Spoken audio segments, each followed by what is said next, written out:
sanctioned Hong Kong companies for transshipping technology in the past, but the practice continues. Where is our policy failing when it comes to Hong Kong transshipment of U.S. technology to adversaries such as Russia and Iran, and what should change in our policy? Thank you, Chairman. The single biggest thing is under-resourced investigators.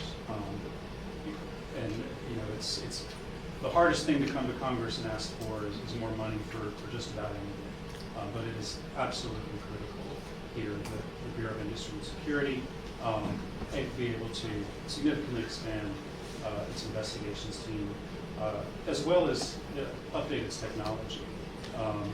There was a Senate committee report late last year that extensively went into investigating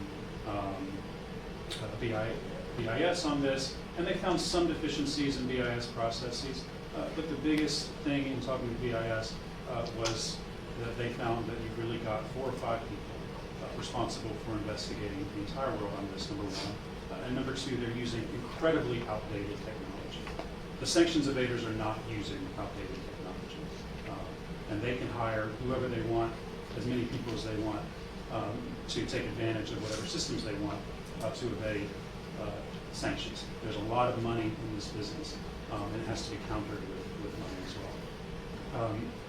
Number two is, there has been a reluctance, I think, among the last administration and so far in this administration as well, to sanction financial institutions, to designate financial institutions under 311, the primary money laundering concern designation.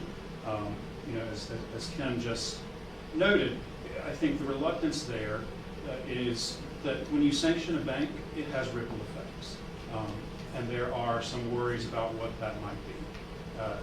Look, I used to be a corporate sanctions lawyer in Hong Kong. I advise Chinese banks, Hong Kong banks, American banks, European banks on U.S. sanctions.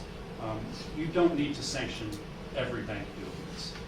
They won't say this publicly, but they are very, very afraid of U.S. sanctions. These banks need access to U.S. dollars. They need access to the U.S. market. Kim recommended that more be done to ensure that we have a good understanding of what ripple effects would be if you sanction 1 or 2 banks for trade finance on some of this. The other banks will fall in line.